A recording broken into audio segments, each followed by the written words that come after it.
आले का सर्वजण? रेषा मारू नका. हो मॅम. रेषा का मारता? मॅम पेन बंद करा सर्वांचा. गेला असेल पेन. आता चेक करा बरं एकदा पेन गेला का. हो. गेला. हो. बरं. आता हा प्रश्न सुरू होता पहा. 300 मिलीच्या एम एल हा म्हणजे पेन. 300 मिलीलिटरच्या 17 पाण्याच्या बाटल्या म्हणजे ते जर केलं तर किती होतात पहा. 5100 ml. त्यानंतर 130 मिलीलिटरच्या ज्यूसच्या 30 बाटल्या एका जगमध्ये रिकाम्या केल्यात. 130 30 गुणिले 130 म्हणजे 13 त्रिक 39 आणि पुढचं 2 शून्य आहे असेच. बरं आता जगमध्ये एकूण किती लिटर द्रव तयार होईल? द्रव म्हणजे पाणी किंवा लिक्विड. इथे लिक्विड तर इथे पाण्याच्या बाटल्या आहेत आणि ज्यूस आहे. दोन प्रकारचे द्रव पदार्थ एकत्र केले तर ते दोन्ही द्रवच आहेत. शून्य मॅम 9 लिटर. इकडे 9. हे 9000 मिलीलिटर म्हणजेच 9 लिटर. इथे मिलीलिटर मध्ये उत्तर आलं आणि विचारले आपल्याला लिटर मध्ये तर मग हे फक्त 9 लिटर होणार. हे सुद्धा आपण झालं होतं. भरपूर प्रश्न यावरती पाहिलेले आहेत आपण यापूर्वी. प्रश्न क्रमांक 51 पहा. सुरेश त्याच्या काकांना भेटायला सकाळी 9 वाजता घरातून बाहेर पडला. तो 10 मिनिटे चालत गेला, 1 तास 5 मिनिटे बसमधून गेला आणि शेवटी 15 मिनिटे चालत काकांच्या घरी गेला. तो त्यांच्या घरी 3 तास 20 मिनिटे थांबला आणि संध्याकाळी मॅम आज आमच्या शाळेचे 5वीचे प्रश्न झाले आहेत. झालेत काय? ओके. तरी सुद्धा पहा आता बस हा 3 वाजून 30 वाजता तो घरी परतला. परतीच्या प्रवासाला त्याला मॅडम मी मॅडम आज एक सगळे तास. गणिताचे प्रश्न पाहायचे आहेत का आता? काय मॅडम मी आता तास सर्व गणिताचे 45 प्रश्न मिनिट. पाहायचे आहेत का? हा, बस. फक्त गणिताचे पुढचे नाही पाहायचे आज आपल्याला कारण मलाच वेळ नाहीये. काल आपला क्लास झाला नाही, तुमचा पेपर होता तरी सुद्धा राहिला म्हणून आज ठेवलाय. पाहिजे तर माझी तब्येतच नव्हती आज ठीक, पण तरी सुद्धा घेतलाय मी. हा मॅडम मी 1 तास 45 मिनिट. 45 कसा होईल? नीट पहा बरं तुम्ही. 45 नाही होणार, 1 तास 40 मिनिट येईल. बरं पाहू आपण कसा येतोय. 40 मिनिट येईल का 45 मिनिट येईल? बरं त्यानं काय काय केलंय? तो चालत जाऊ द्या, बसने जाऊ द्या, सायकलने जाऊ द्या, कसाही जाऊ द्या. त्यानं अगोदर किती वेळ घालवलाय तो पाहायचंय. आता तो घरातून निघाला होता 9 वाजता निघाला. त्या 9चे काय वेळेला धरायचं नाही. तो 10 मिनिट चालला. इकडे काही तासांमध्ये काही नव्हतं. त्यानंतर 1 तास 5 मिनिट तो बसमधून गेलाय. मग 1 तास 5 मिनिट. त्यानंतर शेवटी पुन्हा 15 मिनिट. मग हे शेवटीचे 15 मिनिट. बरं आता सकाळी किती चाललाय तो? काकांच्या घरी पोहोचण्या अगोदर. आणि ही वेळ जरी नाही घेतली आपण लक्षात तरी काय हरकत नाही. कारण तो आपल्याला इथे फक्त विचारले की परतीच्या प्रवासाला त्याला किती वेळ लागलाय. परतीचा प्रवास इथे काही नाही घेतलं तरी चालतं. पण इथे लक्षात ठेवा की या प्रकारे तो गेलाय. आपण पूर्ण मध्ये पाहूयात पहा. पूर्ण याच्यामध्ये 5 आणि 5 10.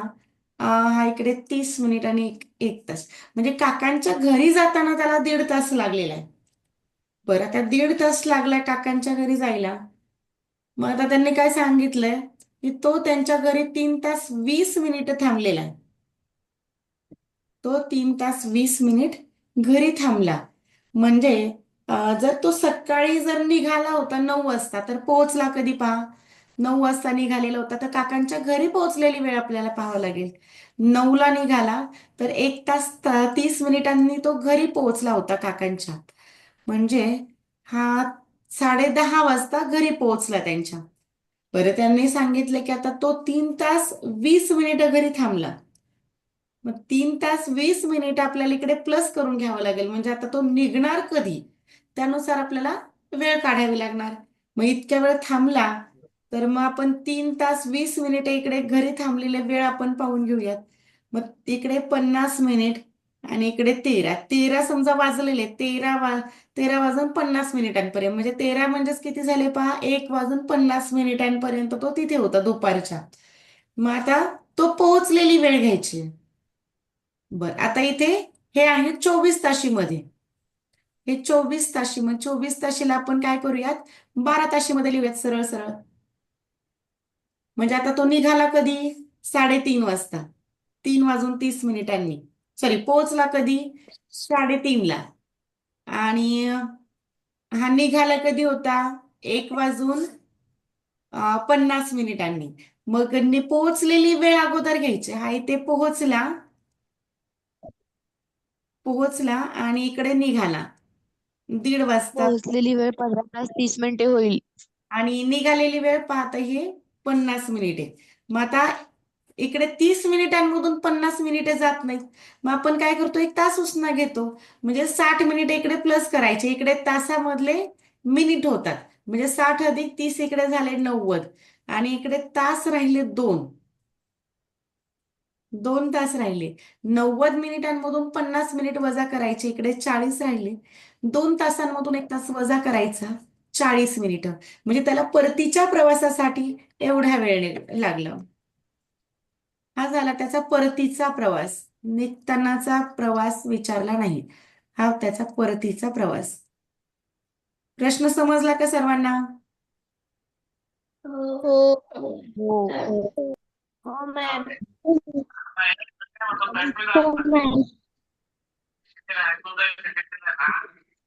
प्रश्न कुठे जाऊ का गं? बर, हा? पाहता प्रश्न काय होत आहे.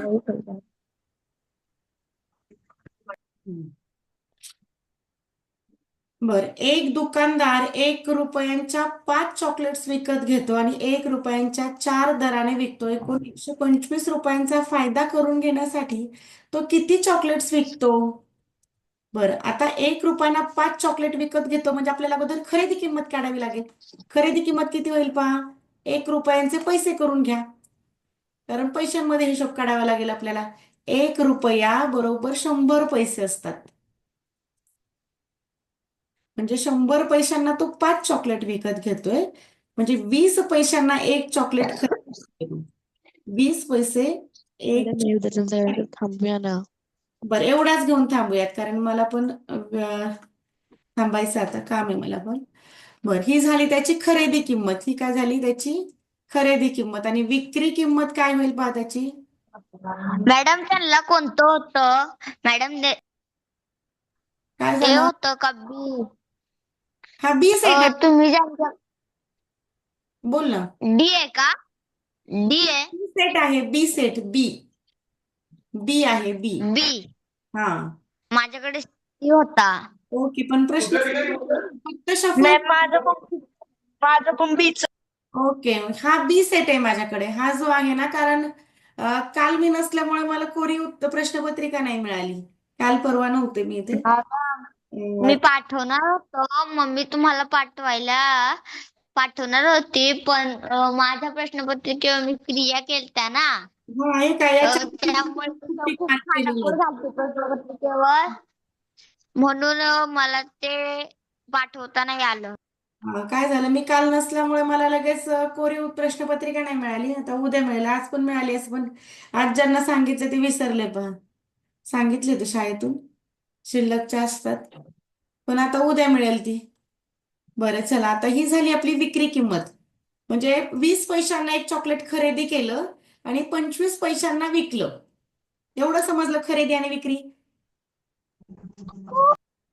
एवढं समजलं. बरं, आता इकडे चॉकलेटची संख्या घेऊयात आपण आणि रुपये पण घेऊयात. समजा 1 रुपयांचे जेव्हा आपण चॉकलेट विकले, 1 रुपयांचे चॉकलेट विकले, तेव्हा आपल्याला 5 पैशांचा नफा झाला होता.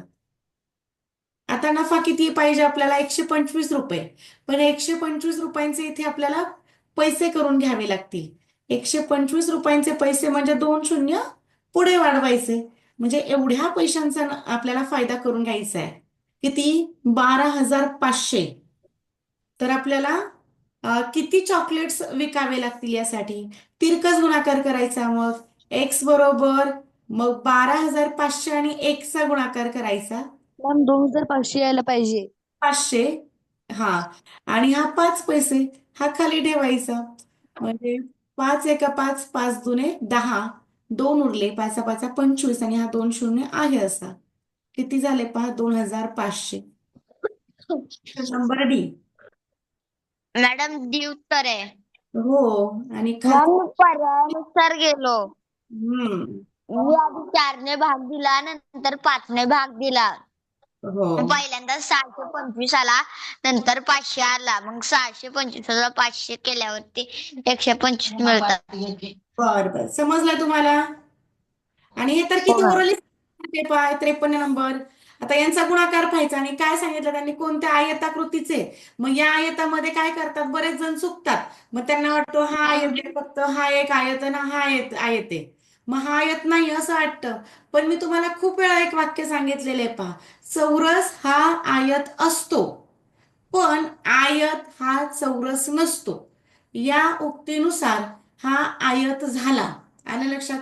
चौरस हा सुद्धा आयत आहे. हा 14 इकडे 14 इकडे 14. याचं किती येणारे पहा, 196.